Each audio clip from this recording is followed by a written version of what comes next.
What's up, everybody? Welcome back to the channel here. If you guys are brand new here, this channel covers everything about personal finance and finding success through investing. And this episode specifically is about real estate investing. A lot of people have been DMing me on Instagram about real estate investing, asking about what I'm doing. So I wanted to do a quick conversation and answer some questions here that I've gotten from people. So the first one is the question about money down. That's probably the biggest question that I get on a regular basis is how much money do you put down, Steve? Why is it that all of these gurus are saying you got to buy multi-family houses, not single family houses?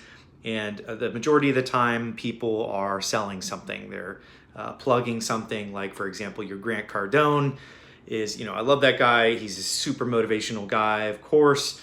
But he is selling a REIT where you can invest in this REIT for like $5,000 or $10,000, and in his fund where he buys real estate. So important to know people's motives for sure. And this is just a informative video for you guys, not selling anything, just talking about a high level of what I've done, and just that story alone could help you or it could not, or it could potentially motivate you to do something else, whatever. So that's the first thing I wanted to cover was that question. Now, the way to get started if you're young is having 3.5% or 5% of a down payment on a property that you like, and moving into that home as a primary residence. So, for example, a $100,000 home. Let's say you want to put $5,000 down or 5% down and move into that home as a primary residence and fix it up, and then move after a year renting that out. Now, the kind of initiative that a lot of people like to call house hacking is something that I have done, and that is where you go into a multifamily. 2 units are where my wife and I have done, where you move into one of the units, you fix up the entire place, you rent out the other side to help support you through making the mortgage payments on this, paying 5% down, 3.5% down, 10% down, 15%, however much you want to bite off at the beginning if you have some cash to put to work. And once you've rented out that side, what people don't tell you about is the debt to income ratio. So debt to income ratios basically mean the amount of debts that you have to pay each month or overall versus the amount of income you're bringing in each month or overall each year. So you need to have those dialed in. Now, the idea here being that the more debt you have, the less debt you have access to if you're making a certain amount of income. So when you get a lease signed for a property that was your primary residence, that offsets that debt. So that debt goes away because it's accounted for. You have a lease that covers that debt. So that income ratio then jumps up over your debts. So you can take on more. And that's something that a lot of people never described to me when I was getting started. I didn't see much information out there about it. People were just talking about, all right, go into a property, put a low down payment on it, fix it up, rent it out, go on to the next one, do the same thing, repeat, super easy. It's not easy. It is hard to maintain your debt to income ratios, making sure that you're getting great tenants in there. And I really think there's a lot of weird information out there when some people that are doing it aren't practicing what they're preaching. And whereas myself, everything that I'm talking about here, we've done. I'm not sharing anything that I have not done. So 3 to 5% down, making it a primary residence, moving in, and you got to stay there for a year if you're trying to build up a portfolio. Totally cool if you just stay put for a while, pay it down, and have the property appreciate, making money off appreciation, principal pay down, all at the same time. It's a beautiful thing. But if you are, let's say, mid-20s and you really want to ramp things up, let's say 5 properties by the time you're 30, moving every single year sucks for sure. But at the end of 5 years, you look back and you say, all right, I'm staying put. There's this entire portfolio of, let's say, five $100,000 properties with tenants in them, paying them down, and I'm in a nice place that's being paid for by all of these other tenants. So it is a magical thing, but the moving component and debt to income ratio components are things that people don't bring up very often, but those are something very key to learn, master, and maintain those. So keeping track of those. I highly recommend Credit Karma. Download that application. It's super free. I'll put a link, not an affiliate link, but I'll put a link in the description just to their website so you guys can go and check that out. That'll help you maintain your credit balances. So that leads me to my next point here, which the first point was moving in as a primary, 3 to 5% down. In a multifamily, if possible. If not, a single family is cool, as long as you're making your payments and you move out in a year and rent that out. There is the next component that I wanted to talk about on top of the debt to income ratios was your credit usage.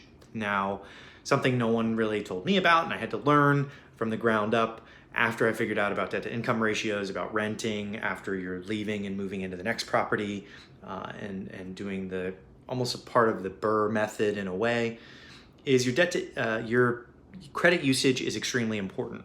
Now, this is what lenders look at to say if you have access to $10,000 credit line from your bank on a credit card, let's say, and you are only using 1,000, you're in much better shape than someone that's using 5,000 out of 10,000 on that credit line. So the idea here is you want to keep that credit usage anywhere below 5%.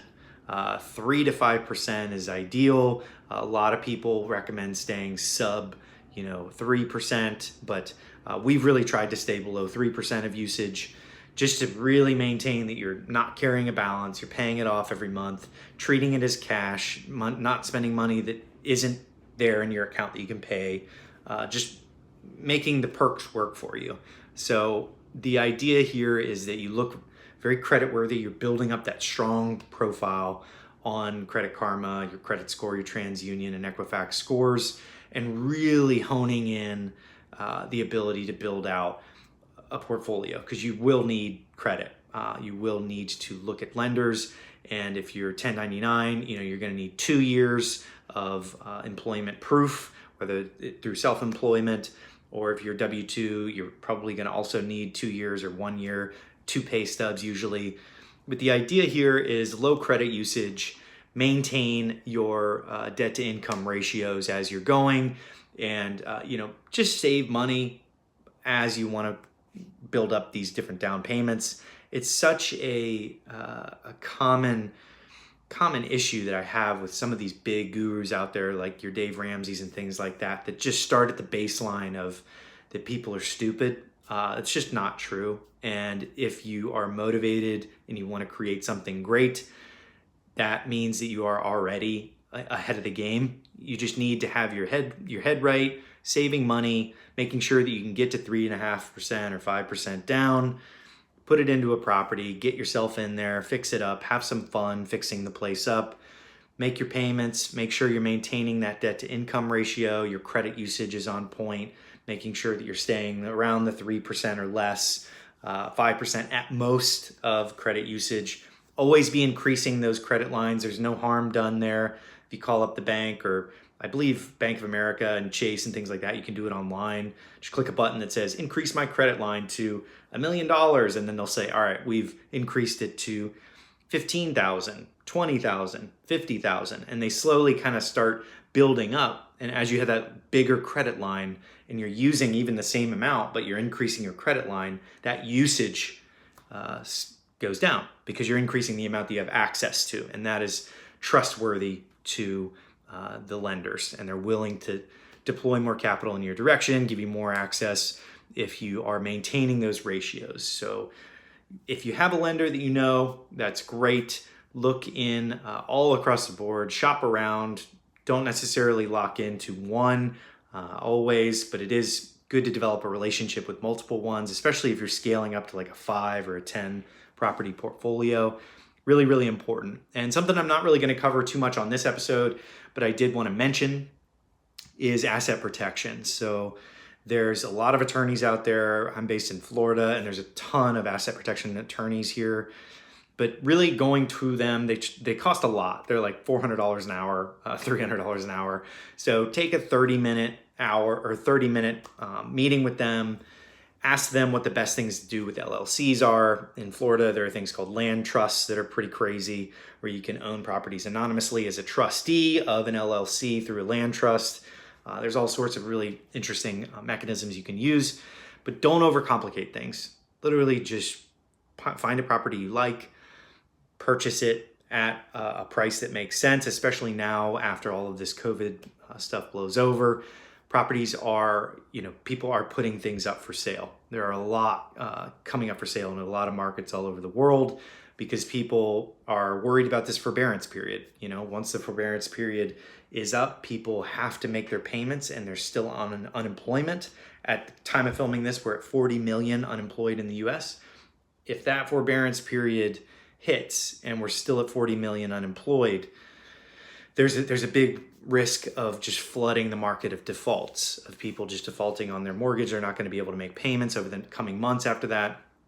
So there's a lot of fear driving sales right now. And I can see both sides of it, where people are grabbing properties up, myself included. People that I know in real estate are actively going out and hunting right now as of June 2020. And it is really important to just know your numbers. And I've mentioned that on the channel a dozen times in the past. Know your numbers, write everything down in a spreadsheet, do a personal P&L that I've mentioned on the channel, doing your income and your expenses and cutting as deep as you can, just to get to that 3.5% to 5% down for a new property, renting out the one that you're living in and moving into it. So that's kind of my overview here. Didn't want to go too in depth, just things that I thought weren't available I wanted to mention, because there's a lot of information out there. There's a ton of information out there, and a lot of people are talking about just constantly churning through all these houses and things like that and building billions of dollars in real estate. But you really just need to focus on that first one, that first jump. And myself, my wife, we're in 3 properties now, really just working to maintain those, learn every part of the process, get comfortable with it, learning from all the experts and contractors, roofers, plumbers, everything, learning all the different people involved in transactions, your inspectors, your appraisers, all these people that come together for a transaction. Learning from them is super important. So that's it for this episode. Hope it helped somebody. Hope it helped everybody that's watching. If it did, slap a like. If you just like this content and you want to see more personal finance content, slap a like on the video. Definitely subscribe. I'm going to be doing a lot more of these based on the amount of DMs I'm getting. A lot of people are really interested in this, especially now with everything that's going on. And that is it for this episode. Hope you guys enjoyed it, and I will see you guys on the next episode here on the Steve McG channel.